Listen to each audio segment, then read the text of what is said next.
Welcome to the Rise Above Show, presented by RoofCON. My name is Diego Dante, and I'm thrilled to bring you inspiring conversations with some of the most innovative and bright minds in our industry. From business and entrepreneurship to personal development and growth, we'll explore the strategies, insights, and stories that have helped our guests rise above challenges, overcome adversity, and achieve their goals. So sit back, relax, and join us on this journey of empowerment, inspiration, and discovery. This is the Rise Above Show.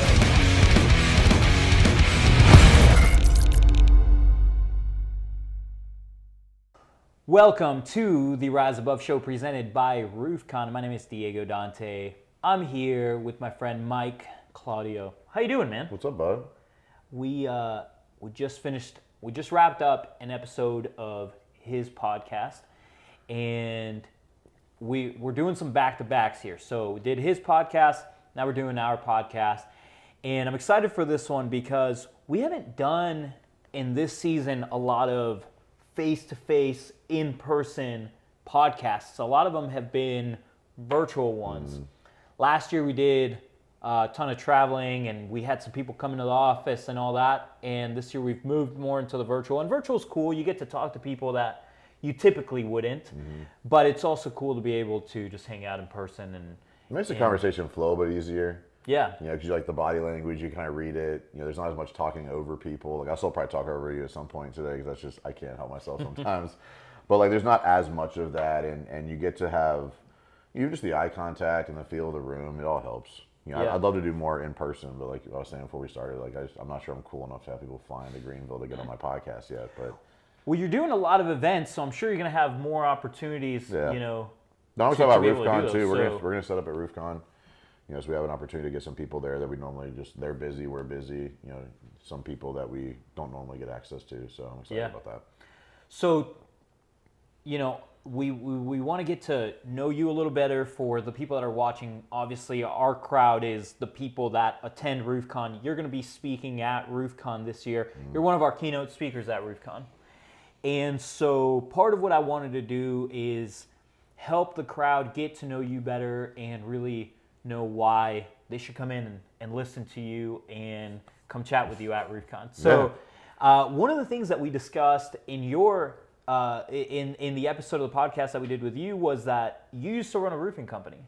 So walk me through what that was like and how you got into roofing, but also what were some of the successes that you saw in roofing and maybe some of the failures that you saw running a roofing company? Yeah. So I'm going to give a quick kind of story how we got there. So I started my adult working life in corporate America. I worked in sales leadership positions, both retail and B2B for Verizon Wireless, and kind of ran its course on corporate. I didn't fit the middle management, politically correct person. I had too much of an opinion to do that job. And so a good friend of mine was running a small remodeling company. So I kind of came in, worked side and side by him. I didn't own the company, but I was basically like, when you have a small company, like when you're 1 and 2, like every decision kind of gets made together, right? So I learned a lot there. A lot of what I teach now and a lot of what brought success to the roofing company I went to was when I went into this company I came with from corporate experience, I basically had to figure out small business. I didn't know it. There was no marketing budget. I basically took over all sales, marketing, and estimating for the company. So he ran the production side, I ran kind of the other side. And I was obviously involved in production with decisions on subs and stuff, but I was not the subject matter. Like, I don't know if I could construct anything. I'm just really good at building businesses. And so I learned how to market. I learned how to network. I learned how to build referral partners. I learned how to estimate appropriately. I went from like no construction experience to like full-blown kitchen remodels. And so like there's a lot of variables when you're remodeling somebody's kitchen. I had to learn how to like manage different sub pricing. I had to learn how to go build referral partners. I had to learn how to build the brand up. I had to learn how to build we learned how to wrap a truck. Like I learned a lot in that. So I took that company. I was one of key players on that company. I don't want to make like it's not just me, but like we built that company from like 300,000 in gross revenue the year before I started to like 2.5 or 3 million my second year there. And so that initial growth of any company, you go through all the learning curves on like how to hold subs accountable, what contracts should look like, how to estimate appropriately so you don't mess stuff up, how to do the selection process and deal with the emotion of a client experience, even just like tearing someone's kitchen out and then like 3 weeks later it's not completely done and they're like you deal with that emotion. So I learned so much there. one of the biggest lessons I learned there is that like small business owners can pivot the direction of the company overnight. And I didn't know much about entrepreneurial influence. I didn't have much of that in my life. And so like, I was like, I'm leaving corporate America. I'm gonna help them grow this business. And one day I'm gonna pass it on to my kids. Like that's like I was so ignorant to this space at that point. This is like probably 10 years ago. And so, going into my third year there, he's like, this is too big for me. It's too many moving parts. Like I'm happier with a smaller company. And like, I'm like, overnight it went from like I'm helping build this to like he's didn't want to, and like now I'm kind of shit out of luck. And that was one of the first hard lessons I learned in small business and how quickly things can pivot. But that's what led to the roofing company. So I'm this business development, scaling, leadership guy, and he's like, I don't want to do any of that anymore. And I'm like, cool, I'm glad that makes you happy. I'm gonna be miserable. And so I started looking at my immediate relationships. And so the owner of the roofing company, we were similar age, similar drive, similar interest. And so that's when I kind of made the move. Again, I was kind of like a number two in the company. At the point we were just in Charlotte, I was a part of helping that company go from like 2 to 6 million in 2 years. And so I took over sales, marketing, estimating, and some leadership. I was basically vice president, number two in the company. And so I helped a lot. Again, couldn't construct a damn thing, but knew how to lead a team, build a team, recruit.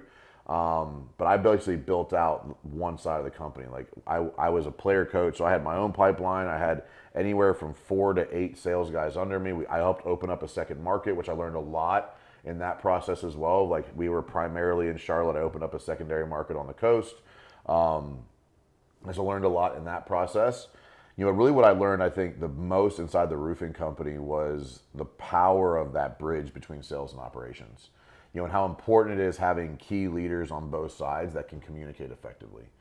We had some really good crews internal. We had some great sub crews. We had some great sales guys, but we did not have processes in place to really bridge that gap effectively. And that's what led to most of the problems that I dealt with in that scale was, scope issues, client experience issues, just even like little things like, the production crew doing extra on a project we didn't charge for, which happens, right? Because we're preaching client experience, we're preaching making people happy, and learning a lot about just like managing a job site and how to drop material effectively. So that and what side of the driveway should it be on, and how we make sure we're not getting shit inside of pools, right? Like it was a big. We learned all these lessons, and because when I first started with him, the majority of the revenue of the company was the company's internal labor being subbed to other roofing companies. Like a lot of roofing companies are just like the sales marketing arm and they sub all the labor out. Well, this guy had a really great labor crew internally. And I'm like, look, that's cool. It's creating revenue. This is where I really started learning lessons around there's a difference between revenue and profit, right? Because you're subbing your labor crew out, like you're making enough to pay them, but there's not a lot extra to grow with, to invest back into the company and more equipment or more salespeople or more marketing. And so I was like, my second year there, like at the end of my first year, like I told the owner, I'm like, trust me, I took 1.2 million of the $2 million and said, we're not doing any of that work ever again. And we still went from 2 to like 3.5 my second year. So like we cut 1.2 of the 2 million out. We went like basically 800,000 in revenue to 3.5. And by just focusing on some of the things I learned from that remodeling company on how to network and how to build relationships and how to estimate and how to, deliver a good client proposal. And I didn't do any insurance work. This is a part that a lot of roofers like are blown away by. I personally sold over $3 million in roofing retail in 2018, personally. The company did almost 6. I had like 5 or 6 sales guys at that point. But then this is, again, another big lesson. Sales and revenue doesn't equate to profit. And I learned the lesson of the value of looking at P&Ls regularly. So I wasn't an owner. And I've dealt with some imposter syndrome over the years about the fact like the first company I officially owned was a coaching company for businesses. But when I first started coaching, I focused on what I knew, like business development, sales, leadership is what I knew, and that's where I started. And the win rate has evolved over time into more broad spectrum business and life coaching because I realized I'm good at other shit too. But originally it was like I'm coaching on this thing. Like when I first started, I had a 16-week sales leadership course that I would do in person with you, is what I sold originally. It wasn't all things business. It was this one thing. But I realized, so my lack of ownership, my lack of perspective and experience led me, I asked for P&Ls and balance sheets because I knew they were important, but he would never give them to me. So I was like, he's the owner, it's his money, I get it, but I'm gonna keep asking. And over the course of like 18 months, he never provided one. And at the end of 2018, basically was like, hey man, like we're probably on the verge of bankruptcy. And I'm like, bro, I just took you from like 2 to 6 million in 2 years. How are we on the verge of bankruptcy? And he went through the whole story, and I'm not going to get into the details of it, but like he made some questionable decisions with with debt and investments and money and things that like he gave me a price to sell things at. I went and sold the shit out of it, and then the money just didn't get managed well.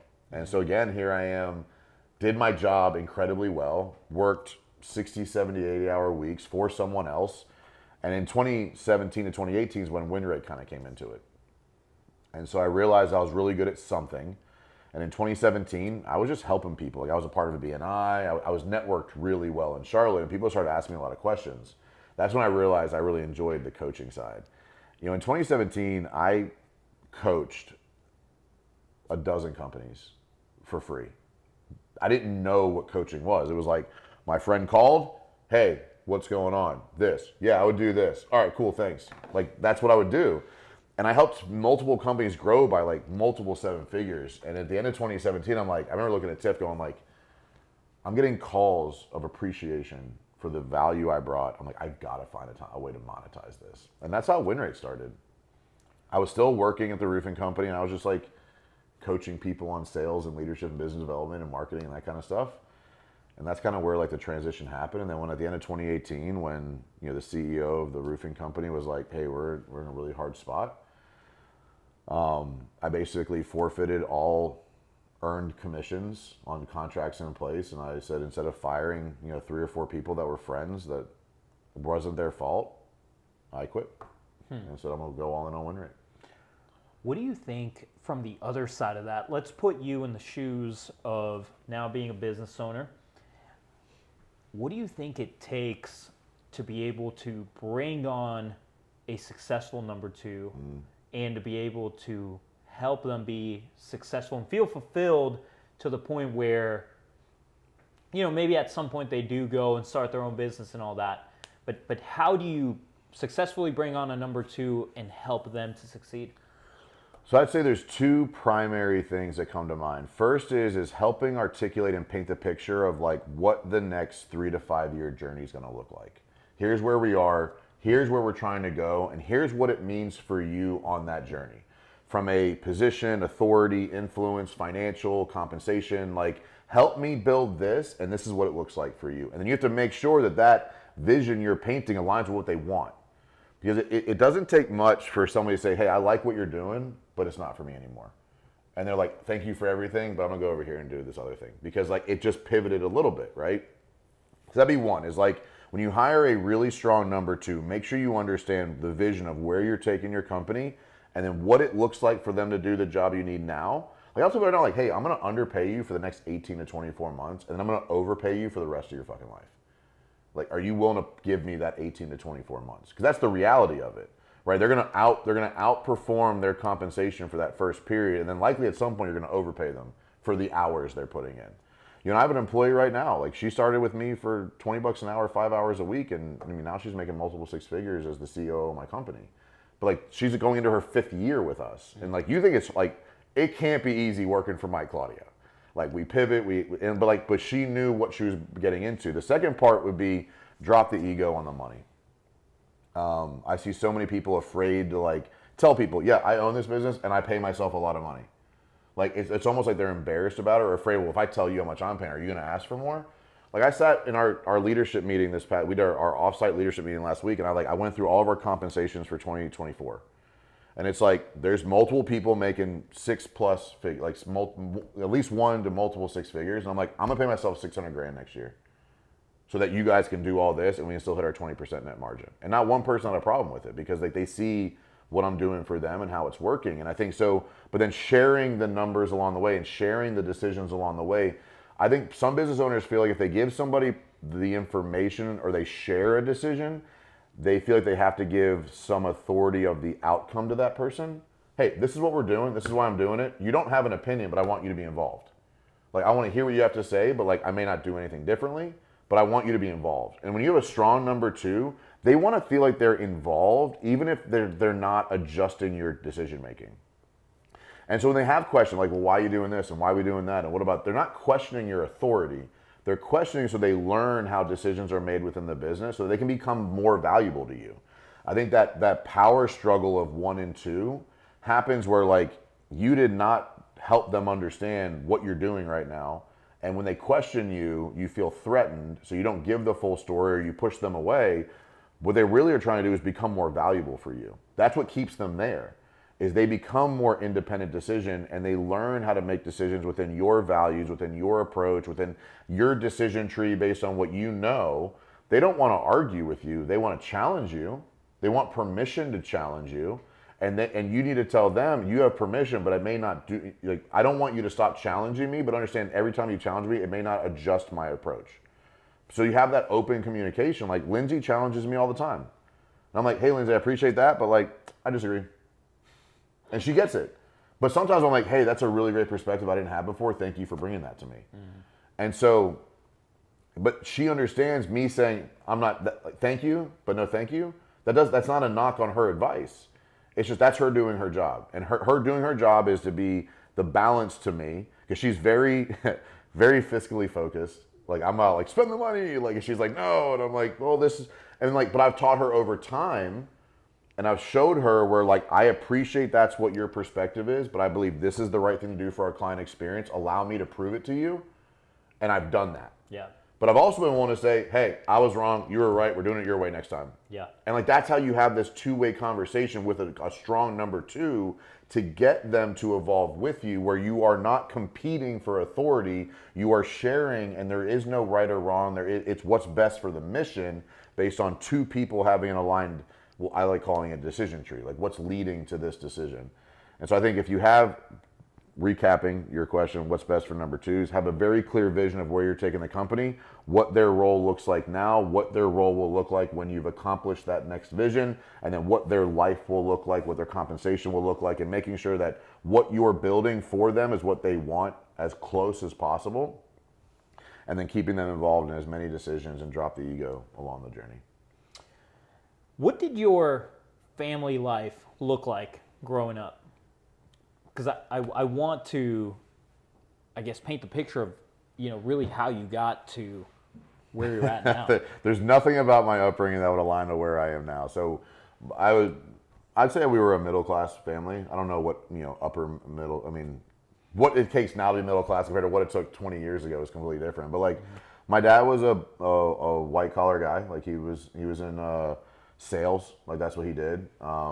He was in B2B sales and he still is to this day. He can't stop. He's in his late 60s still. He sells he sells nuclear power plants now.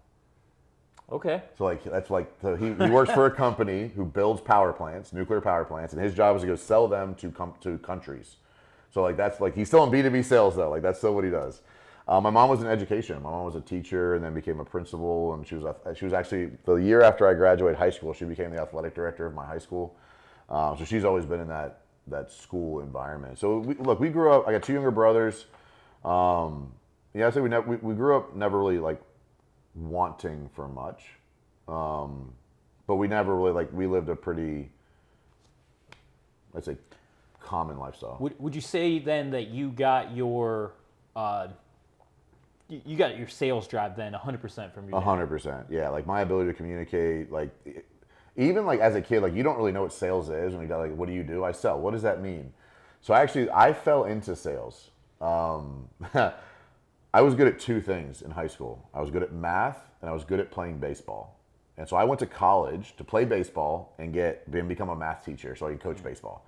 Like that's what my big dream was coming out of high school. And I ended up failing out of college freshman year. Like my grades were so bad they kicked me out. And I was literally living at home. Like I'm like 18, 19 years old, back at home, the failure. And I got a call from a buddy saying like, hey, you looking for a job? I'm like, yeah. And I ended up getting a job working Verizon Wireless retail. And like, I didn't know what sales was until I started doing it. I'm like, this is easy. And I had a very successful career at Verizon. Like probably 8 or 9 different positions over 9 years and different promotions and different, B2C to B2B, but I didn't know that. But then like, yeah, I didn't know what entrepreneurial was until I quit corporate America and said, let me go figure this out. How long were you in corporate America? Like 9.5 years. Yeah. Yeah. Well, I'll never forget the day. So I went from like retail sales to small to medium business sales to like corporate sales, which Verizon called it enterprise sales. So like I went from like selling to like moms to my last position at Verizon, like my clients were like US Airways, Volvo, like big Fortune 500 companies. And I remember sitting there looking at like, this was my sales for the year. And it was like almost $40 million in total revenue generated. And I made 160 grand. Oh my gosh. But I'm like 26. I'm like, so this is the rest of my life? Like I'm working in an office with like people that are 40, 50, 60 years old. I'm 26, making 140 to 160 grand for like 2 or 3 years straight, going like, so I am just looking forward to retirement now? Like this is my life? And I'm like, I believe I'm worth more than I'm making here, and I'm never gonna be able to play the middle management political game. And I'm like, I gotta get out. Yeah. And I took a $100,000 pay cut and went to work for that remodeling company for 55 grand a year. Dang. So now, you're in, you're running a consulting agency, and seems like you're doing really well with this. It's funny. I saw, I don't remember where I saw you first on social media, but it was definitely, I saw you on someone's post on social media. I started following you. And how important has building a brand on social media been for you to, and really how important is it for everyone else? Because I think there's a lot of people specifically in roofing that are afraid to make videos and afraid to put their name out on social media and all this stuff, where people like you that are embracing it are succeeding. I would say, maybe you'll tell me, hey, 90% of my business is coming from social media. And so how important has that been for you, and what are some of the steps that you've done to be able to grow that brand on social media? It's everything. It's literally everything. We didn't start running any type of marketing or advertising dollars until this year, like ever. And so I remember sitting there when I started the company, I think what benefited me is I did not know coaching as an industry. I knew corporate consultants, right? Like Verizon Wireless corporate consultants comes in with a tie and sits down at the desk and gives some feedback, and then you never see him again. I didn't know what coaching was, like the industry it is now. So I came in and was able to just make decisions based on what I wanted without any type of pre-context to what it's supposed to look like. I knew of Tony Robbins, right? But like, that's it. Like I had no perspective of the industry. I remember thinking, if I can get really good at public speaking and I can get really good on camera, I'll beat the 98% of people that are not willing to do those two things. And I can show you my first YouTube video. It is terrible, but I'll never forget. I consciously made this decision in 2019 when I went from like, okay, I gave 2019 for me was this is the trial year. I said, if I can do $125,000 in revenue, total revenue at win rate in 2019, I'll say, this is my career. I'm going to do it. If I can't, I'll go work for like AT&T, or like I'll go back and get a job. And like Tiff was on board with that of like, let's give this a year. And I was like, I have to give this everything I got to prove the concept. I can't leave anything on the table. I can't leave any effort. I can't leave a stone. I said, what can I do to win? Well, like as an athlete, it's like, how do you beat people, right? It's like you do things other people are not willing to do. And I say, well, what are the people not willing to do? They're not willing to get on camera, not willing to public speak. And I'm not afraid of either one of those. Like I started doing videos for the roofing company there. Like we would do job site videos, interviews. We would do like some YouTube segments. Like this is like in 2016, 2017, before people were even on these platforms like they are now. Definitely entrepreneurs. Like there was no I have one videos pushing from their me businesses on with at that time. I have videos of me from the remodeling company with the roofing owner on a big project we did, talking about how we're taking this to the next level. Yeah. That's like 2014. So I've been getting on camera. I remember getting on camera at Verizon because I was one of the top performers, and they would come in and interview me. Like, I've been on camera for over a decade. Yeah. And in 2019, I said, okay, what are the two things most people like are either unwilling to do? And it's like people are more afraid of public speaking than death. Mm-hmm. And then like put them on camera, it's like it's even worse. Like I'm gonna become the best at these two things. And I committed to a cadence, and I have not missed a week of a podcast or a YouTube video since the middle of 2019. And like each one got better, and each one got evolved. And like the first 50 sucked, but I just said, I don't care, I'm gonna get better. I'm gonna commit to this. And so content has been everything. I would say it's gotta be 90% of the business we've generated has come either directly or indirectly from content. Like almost every client we have that calls us says, yeah, I've been following your YouTube channel for 3 to 6 months. I heard one of your podcasts. Someone shared one of your pieces of content. Not one person says, I saw your ad. Mm-hmm. Not like, and again, I spent probably $150,000 last year on free content creation and distribution. No ads. This year we started running some ads because I feel like we've hit that 3 to 4 million. We talked about on my podcast, right? We're on pace in 2023 to do about 3.5 million in coaching services. And I'm like, that's that middle ground. I can't stop here because I've invested in people, I've invested in coaches, I've invested in leadership, I've invested in other things. I'm like, we have to figure out how to break through this ceiling, or if we stop here, we could die.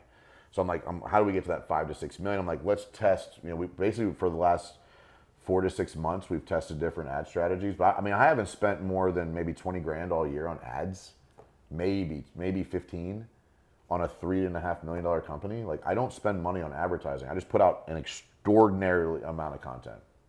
Like I release 3 podcasts and 2 YouTube videos a week.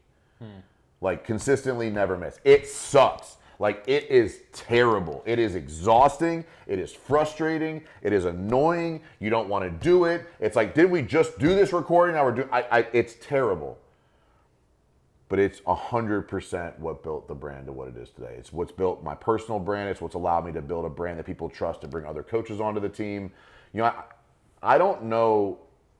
I have yet to find, and maybe you know somebody I don't, who has scaled a one-on-one coaching company. I haven't been able to find one. There's groups that bring in group leaders, and I get all that, but like I sell one-on-one business coaching. And I have found a way to scale that to the point where people trust me enough to say, no, trust me, work with Clifton. No, trust me, work with Nate. No, trust me, work with Sam. Trust me, they can help you. And people have been like, Mike, if you say, I trust. You cannot buy that level of influence and brand trust without content. So you hit the nail on the head because I'm thinking of how scalable that is for, let's say with a roofing contractor. Someone might say, well, Mike can do that because his clients are all over the country or whatever, and my clients are here. So, but the thing is, maybe for a roofing contractor, the strategy isn't, hey, I'm going to do this so that I can get new clients, as much as it could be, hey, I'm going to do this so that way I'm building a level of trust with the people that consume content for me if it is more at a local or regional level. Do you think that there's a different strategy there for people that are working at a smaller regional level versus someone who's, can get clients from all across the country? So I think the desired outcome is different, but the strategy is the same. Like Joe Hughes talks about becoming 5 mile famous. Like I became 50 state famous. We have clients in U.S., Canada, we're broader. But this is what I think people underestimate. There is a power of having an audience that feels like they owe you one. Because that problem may not be a sale. It may be, hey, I need to sell something, or I need to buy something. And you say, hey, I'm looking for this. I found this house because of an audience member I had never met. I made one post that, hey, we're looking for a house. Budget's 1.2 million. We want 4+ bedrooms, 2+ acres. That's all it said. And somebody in my audience I had never talked to said, hey, this isn't in Charlotte, but like this kind of checks the boxes. He wasn't even the agent on the house. He was just somebody in my audience who had got value from the content I put out. You don't know when you're going to have a problem that your audience can solve. I have posted multiple times for employees. Hey, did anybody know anybody like this? I have 3 employees right now that I found from one social media post. Because the audience trusts me and wants to help me because I've helped them passively. But it works for recruiting employees. It works for solving problems in the future. It works for finding better insurance providers. It works for finding better clients. But when you find an audience that can trust you, you never know what opportunity that can create for you in the future or what problem that can solve for you in the future. So if you're just creating content like, well, that post didn't get any leads, you're not creating content for the right reasons. If you're creating content to build an audience of people that want to help you when you need it, you never know. It could be for a babysitter. It could be for a car that you want to buy or a car you want to sell. Like I've sold 2 cars from one post each on social media. Hey, I'm looking to get rid of this. Do you know anybody? Boom, 20 comments. And like, most people don't need thousands of engagements to get the value. Like most roofing companies could not handle 500 more roofs a year. Physically couldn't handle it. Mm-hmm. So you're worried that you're not getting 10,000 engagements? Like you don't need it. Like I need about 100 to 150 clients a year to hit our 2020. We need specifically 150 clients to hit our 2024 targets. 150. I'm getting 120,000 views a month on YouTube right now. I need 150 clients. If I said right now, hey, you're a roofing company, if each one of your reps built a brand on their own, you do risk them going and building something on their own. But what if each of them brought in 1 additional roof a week because of that? You get 5 guys. Well, that's 250 roofs a year. And that's like what, $10 million? $20,000 average. Like that's a lot of money because everybody got 1 additional thing or 1 additional reference or 1 additional referral partner. But I look at it as I'm trying to build an audience that will help me with a problem I don't even know I have yet. Because every time I've needed it, the audience has been there to help. But I would say anytime you can build a value exchange relationship, I don't want to say never, but maybe 1 out of every 50 posts is a buy my shit post. The other 49 are like, here's some value. Yeah. And you do that enough, people want to help you when you ask for it because you don't ask for it that much. If every post is like, hey, call me for your free inspection today, people are like, bro, I'm going to unfollow you. You're not, there's no value exchange. Not only that, Facebook will not push your stuff. No. But like all these social media, like I think it's people doing it for the right reasons. It's about the value exchange. It's about the and you're like, well, how do I do? I'm a roofer. What do I do? What are your hobbies? Are you a dad? Are you a mom? Like you can add value to people that has completely nothing to do with what you sell. But when they say, oh, I need a roof. Oh, Mike Claudio. Like I have not sold a roof since 2018. I got an inbound lead last week. Because someone's like, hey, Mike, like I'm not sure you're still doing this or not, but like we loved working with you. Are you still? It's been 5 years since I sold a roof, and I still get inbound leads for them because people believed Mike Claudio would help them. Yeah. And I would help you no matter what you were calling me for, whether it was related to what we do or not. Yeah. And like that's the value exchange. That's what building a brand that's a two-way. I'm going to bring you as much value as I can, and occasionally I might ask for something, and if you can help me, great. If not, no problem. We'll keep giving you value. Yeah. So you're doing a keynote at RoofCON. Yep. What is it, if you want to give the listeners just one little tidbit of, what it is that you're going to talk about without giving it all away, what is it and what's the reason that people should come in and listen to what you're going to be talking about? Because you're going to be talking on the last day. You're one of the final speakers. And, we brought you in to do really a more personal development style keynote. I know your team's also going to be doing a breakout session that's more centered around more tactical information. But for the people that are going to be coming in, if they get the chance to come in and listen to you, what is the value that you're going to be providing? One of the biggest issues I see with business owners and people trying to accomplish something, they forget why they're doing it. And they become complacent, they get a little disparaged, they start to get inconsistent with their decision making, and they forget, like, what is the actual mission I'm on here? And so my talk is going to be around the tactically, like, how to figure out why you're actually doing what you're doing, and then how to keep yourself reminded of that every single day when the decisions get hard. Because no one's there with you in the morning when you're laying in bed trying to convince yourself to get out of bed to go to the workout, or to not eat that thing, or to not have that drink, or to not watch porn again, or to like fix that addiction that you have, or to be present for your spouse, or whatever it might be. We all have things that we know we're underperforming in. Most of us don't know how to coach ourselves through that situation in the moment. Like even if you have a coach, I'm not with you every minute of every day when you have to make decisions on your own. And one of the things that's like literally saved my life is my ability to self-coach through those hard decisions. Like, and it might not be hard to other people, but to you was like life-threatening or like debilitating or overwhelming. And so the talk I'm going to have is going to be some storytelling, but very tactical around how to remember the why and coach yourself through the decisions that you're struggling making right now inside of your life and business. Love it. All right, as we get towards the end of the show, I have a series of rapid-fire questions that I ask everyone. Let's The do it. rules are you can take your time to answer them, but I want you to answer the first thing that comes to your mind, okay? Okay. So the first rapid-fire question is, what is one obstacle that you had to rise above from to get to the point that you're at in your business? I had to get over the people that didn't want what I had to sell. Because I had like when you're selling yourself, someone says, "Well, I don't want that." You take it personally. But like that, I had to get over those people to be all me for the people that did want what I had to offer. And so I'm not going to call them haters. It was just like the people that did not want what I was selling, which was me, getting over taking that personally and going all in on who I was, so the people that did want it could find it, and like just not worry about the people that didn't.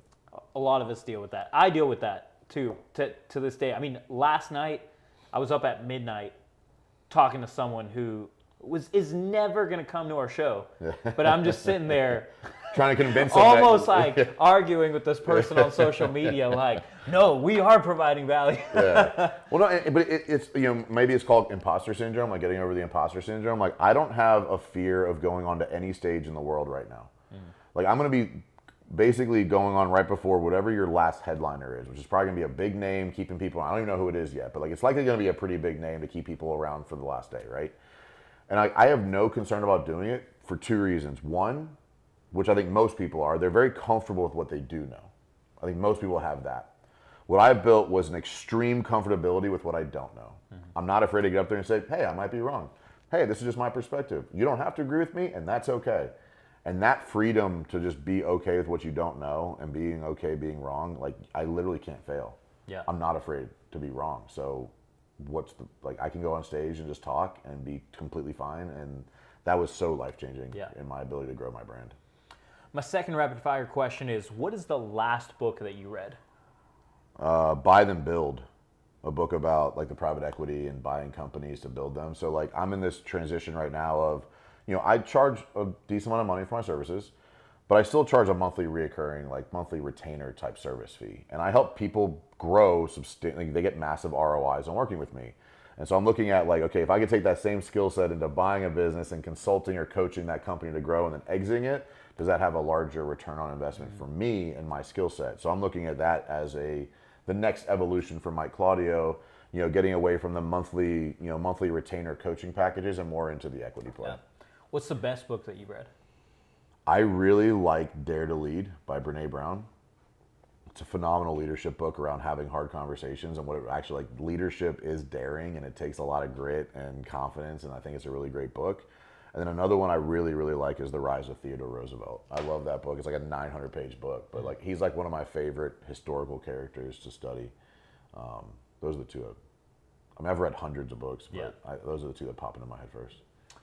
If you had $1 billion exit with a B, if you had $1 billion exit tomorrow, what would your next 24 hours look like? Honestly, man, I can't imagine not getting on coaching calls with clients right now. Honestly, I did it for free for so long, and I did it for practically nothing for even longer. I couldn't imagine like not helping the clients, because like I have clients I've been working with for years, and to be like, oh, I'm just done with that.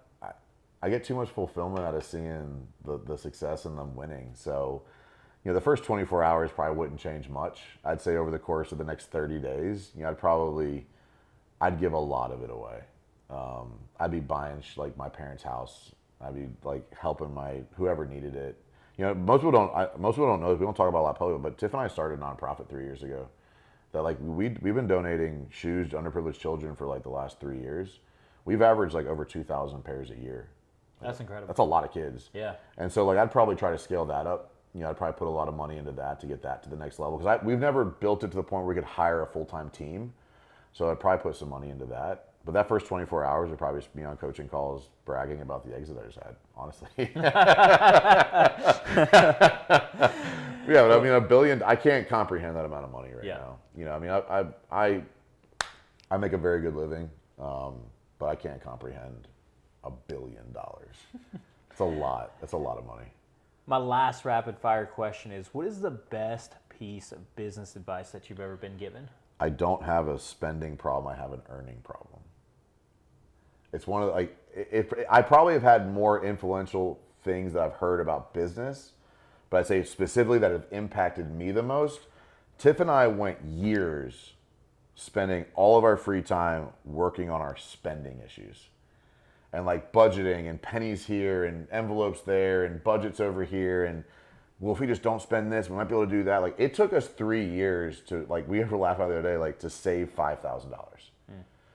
And then I heard that you don't have a spending problem, you have an earning problem. And I'm like, I like nice things, but I'm not looking to, like, I don't need yachts and planes and mansions, and like that doesn't excite me. Lifestyle stuff does, like nannies and assistants and chefs, like that stuff is what makes me excited. So it was like, but if I put all of my effort into earning more instead of spending less, I would have a much more enjoyable life. And that, I heard that, I don't know who said it first. I don't know where it came from. I don't know who was I think I've heard it was Grant Cardone said that once.